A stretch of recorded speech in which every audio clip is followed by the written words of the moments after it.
Jeff Beal. Hi, Jeff. Hey, how are you doing today? Good to see you. Welcome It's good back. to see you too. Thanks. Well, I know the board met last night, but so I was driving by the middle school at Parkside. I noticed, in fact, I was in it the other day. A lot of progress has been made in that section of the bond construction project. Yeah, and in fact, our board meetings are going to be shifting over to Parkside for the summer because of construction now taking place at Jackson High. So as we wrap up the Parkside project, and they're getting close, we're doing some punch list items, we're doing some warranty items still in the building, and then obviously there's some roofing that's still going on there. But we're going to call it 90%. We're getting really, really close. And it's a beautiful place. So if you've got a fifth grader looking to transition into sixth grade, we'd love to have you come in, take a tour of the facility, talk about the programs that we've got. And then, obviously with our board meetings coming up for June, July, and August, we hope to see you there. Yeah, so at Jackson High School, we've got, the Selby track meets moved again to East Jackson because of the limitations. But one of the big projects is the Al Glick indoor practice facility. Yep, and that's the Al Glick Athletic Center, and that right there is rolling along. And in fact, we just hired a brand new fitness and weight training coach. So somebody who's going to come in and work with all of our athletes and meet with our students to talk about how to eat and how to train during season and off season. But that program is underway. In fact, I think right now they've got some temporary sheeting up on the ends, and we're just waiting for some steel to come for that, and then you'll see the translucent panels go in there. They were grading, they're painting, they're running electrical and so on inside. The one piece on that one that's a little bit frustrating is procurement. I keep talking about this every time I come here. We're talking about how long it takes to get some things in. We learned a couple weeks ago, really, that there's a huge delay on the turf product. And so we'll see where that lands. We're hoping to have the turf for the infield. We were hoping to have it in, or for the stadium, the field house, we were hoping to have it in the end of June, but I think it's going to be the middle of July now, or rather middle of August. So that's a little bit frustrating, and that's not just us. It's funny because Dr. Patterson is taking over at Lakeview, and they've got the exact same company and the exact same challenges. And it comes down to the raw materials that the company needs to put that together. But at Jackson High, they're doing construction right now, infilling the old pool, the locker rooms, and then over the summer, because it's we won't have students in there, they'll be doing the media center. And so that's the reason for our shift, but certainly Jackson High's got a lot of work happening in a lot of different spaces in a very short period of time. The Al Glick athletic facility will be a great tribute and monument to Mr. Glick's generosity to the community. In fact, he's on our mind today as there's a private celebration of life and memorial service for Mr. Glick later today. Summer, here it comes. Summer, here it comes. And that means we've got summer school, and it's available at all levels, elementary, middle, and high. At the elementary level, it's our summer cafe, and it's going to run June 14th through July 14th.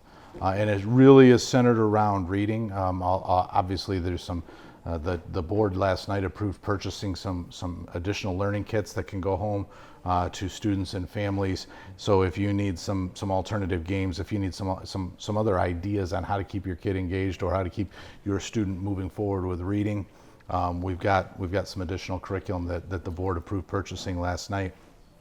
The nice thing is we take a look at students who are behind a grade level or more in reading, and that's been something that obviously we've been attacking this year. Hard and heavy, as we do every year, but this year's been especially tough because with COVID over the last couple of years, what we see is kind of what we expected, right? I mean, the same level of learning, the same level of intensity, the same, some of those pieces have drifted away, and it's not just Jackson or JPS. every school in the country has seen some of this. We call it summer slide, in the summer, but this has been that COVID slide, so to speak. And so this is a good opportunity for parents. Transportation is provided, food is provided. So there's a lot of great things happening. I think there's 3 classes right now per grade level. So I know that we've got a lot of our teachers, again, our certified, highly qualified teachers are there doing the work, and they're going to make sure that your students are prepared for next year. So whatever may have slipped by the wayside in the past, this is a good opportunity to catch up.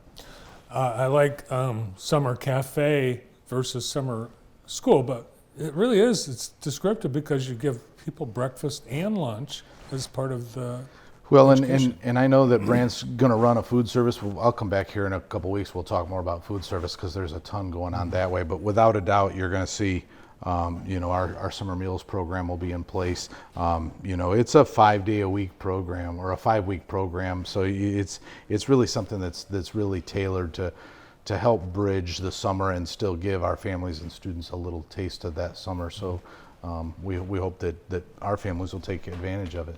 Yeah, 5 weeks, but 4 days a week. Yeah. Fridays are off. So you mentioned challenges with staffing. Let's talk about that right now. So this is the time of year you've got teachers that might be retiring, and we do have teachers retiring. A great crop. I'm going to miss some of our teachers.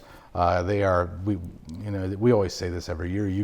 I can fill the position, but you can't replace the teacher because these guys are taking out of the district, hundreds of years of experience, right? I mean, if you lump them all together, lots of these people are 30 plus years, and so it's you just can't replace that experience. But we are hiring, and we've done. There's been a lot of hiring in the last, I'll call it 8 weeks, and we're still not done. So we've got. I'm probably still going to hunt down a number of elementary teaching positions. And so we're still hiring for elementary, and we've got whether it's support staff or bus drivers or secretaries or custodians. I've got a ton of support staff positions, but realistically, counselors, social workers, those we're looking for those positions as well. And so I'm hoping that we see some of those applicants fill in, and then this one kind of came out of left field. Although we certainly wish him well, Coach Farley is going to step out as the varsity football coach, and so I know we've got that position posted as well. He accepted a position in Western School District as their athletic director, so it gives him an opportunity to grow and really address. We know football is his passion, but really be able to help on a larger scale. So again, I wish him well, and certainly kudos to him for the taking on that role. But when we think about, what does it look like to fill the high school football coach at Jackson High? I mean, think about what we offer beyond just, a world-class facilities. Obviously we're going to open the field house, but we've got, somebody running technology. We've got somebody running the camera crew. We've got somebody, we've got obviously our trainers in place and a number of quality coaches that are there to help keep the program or bridge that program forward. The weight and nutrition coach that we brought on board. There's a lot of things that are going to make this program a super attractive program for coaches from across the country. I mean, our facilities are going to look like a small college in many ways, and so for somebody coming here, this is a program really on the uptick. I bet you'll get a lot of applications for football coach. I anticipate that. Is there a potential teaching position with that? Yep. So we do have potential teaching positions available for those. So without a doubt, if they're coming with a teaching certification, we can certainly help to fill that out. Nice. Plus bus drivers, cafeteria, support staff, all that. Yeah. No doubt about it. If you're a teacher, you're looking. Remember, for all of our professional positions, our teaching positions, there's a $10,000 signing bonus, and that was negotiated with the JEA, with our association, and really they've been great to work with. So you come in, and after your first year, you get a $2,500 bonus that certainly can help out with moving costs or those student loans that people are challenged with. After the second year, another $2,500, and then after the third year, it will give you $5,000 for completing your third year with JPS for a total of $10,000. And that's just a nice way for us to help young teachers who are coming in, who are trying to establish themselves. They want to find a home. They want to, become part of our community. And if we can take a little of that off of their plate, that's a good thing for us. Yeah. So we're continuing that. And so, again, lots of incentives. If you're a teacher in our community and you want to come look at Jackson Public Schools, come see us. I'm sure we can show you a lot of different programming because, obviously with elementary, and I talked specifically about that, it's not one program or one size building. I mean, whether it's a Montessori education or the balanced calendar or, big buildings or small buildings, we tend to have it all. Something for everyone. Absolutely. And either brand new building, brand new facilities, brand new equipment, brand new desks, brand new everything. Also, you've got some added security constantly doing now. School buses, we've got cameras in buses. Yeah, well, and we've had cameras on buses. This is our next generation of cameras. So the board last night upgraded all of the cameras for our buses. This has been a multi-month project, so it's not something that's been short or sweet, but we took a look at a lot of different systems. And so this is a camera system that'll allow us to get multiple views around the bus, also views outside the bus, so let me just say this, if the stop sign is out and the flashers are on, don't go around the bus. The cameras will catch you, and I don't want you to do it anyway because I got students crossing the street.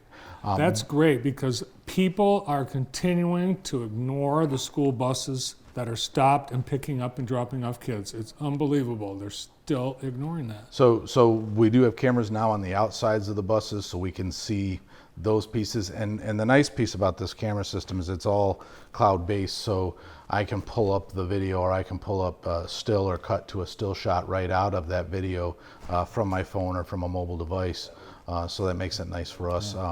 But yeah, no, without a doubt, this is going to provide some additional safety for our students on the bus, for our drivers and monitors on the bus, and then also, like I said, it really should keep the something that hopefully will help the community not go around our buses when. Yeah. When the My flashes idea are on. was I think somebody stole it, but it's when the school bus stops and the driver opens the door, there would be an arm that would come down across the opposing lane. But I've upgraded my invention to include spike sticks that would go out. It's it is a safety thing, and please, it's my beg of everybody. If you're out there, just take a couple minutes and let the bus do its thing. Everybody wants their kids to get home safe. Absolutely. All right, let's take a look at some of the end of the year activities. You've got an all staff celebration. I think you did this last year, didn't you? We have done it. We didn't do it last year or the year before because of COVID, but we have done it multiple years in the past. So this is at Mehall Field, and it's, so we talk about the signing bonus and so on, but we really are focused on how do we retain our staff. We really are focused on celebrating the great things that they're doing, and how do you say thanks? I mean, I said it the other day to the teachers. I don't know, one way to say thank you. I mean, we certainly buy JPS gear and we send out, the coffee mugs and the things that are nice to, reminders of we appreciate you. But the staff picnic is one of those events every year that we bring everybody together. It's June 9th this year, so it's a half day for students, and then the staff will come and hang out with us.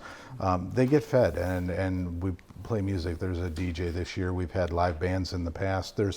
And I want to say thank you because there's a ton of community resources that have come forward and just donated to this group because they recognize what it looks like to teach today. I mean, this has been one of the hardest years many of our teachers have ever had in their career, and so for all the community partners who've come forward and said we want to donate, we want to sponsor, we want to give, there's a lot of prizes. And it's a great time for us to laugh. I mean, if you think about a really large family reunion where everybody's kind of sitting at the tables and they move from table to table and they laugh and they have fun and they talk and enjoy each other. Some of these folks haven't seen each other in years because one works at Northeast Elementary and they used to work at Hunt and they haven't been together for a couple of years, or they transitioned from an elementary position to a middle school position or vice versa. And so they might not have seen some of the people that they've worked with over the years. And so it really does. It becomes this family event, and it's really centered around our Viking family, and it's a great way for us to say thank you. So I appreciate our community support. Thank you very much for all the donations, and Thank you to all of our teachers at the end of the day, all of our educators. And this is something that, we'll see our secretaries and paras and bus drivers and our food service. I mean, it is really a whole JPS event. Great, yeah. To everyone, thanks for a wonderful job. I think our whole society has learned a lot about the challenges of teaching and working in education. So we join in our appreciation. So the class of 2022, in fact, this week graduations begin in our community, and Jackson High has one on, actually you have two, on Friday, May 27th. So a week from Friday. In fact, Decision Day was today. I left that program to come here. Decision Day was today at Jackson High School, where you see students kind of, talking about what they're going to do after graduation, whether it's going to the workforce or trades or go to community college or 4-year or whatnot. But no, this is my fourth in a row. Ready for this? Everybody talks about their kids. I talk about my kids. I got 5, and this is my fourth graduation where I'm going to walk one of my children across the stage. It's absolutely fabulous. And he's going to stay one more year. He's going to do the 13th year of the Jackson County Early College Program. This is an amazing year. We're going to have the largest graduating class out of Pathways, the school within a school at Jackson High. We've got a bumper crop coming out of South Central Michigan Virtual. Of course, that program is exploding and growing like crazy. I think there are over 300 graduates this year all in. It's really a wonderful, wonderful program. And so it's an all-day event. It feels like, I think the first commencement will kick off, I want to say 2 o'clock in the afternoon for Pathways and South Central, and then we get the Jackson High kind of to follow in that evening at 7. So Big day for the class of 2022. Let's hope for a beautiful day weather-wise.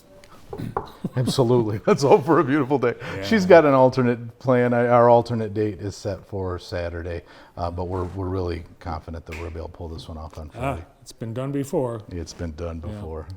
We can do it again. But let's hope Plan A goes off without a hitch. Absolutely. Great. So when's the last day of class for seniors? Friday. Wow. Friday. Yeah, I know. It happens just like that.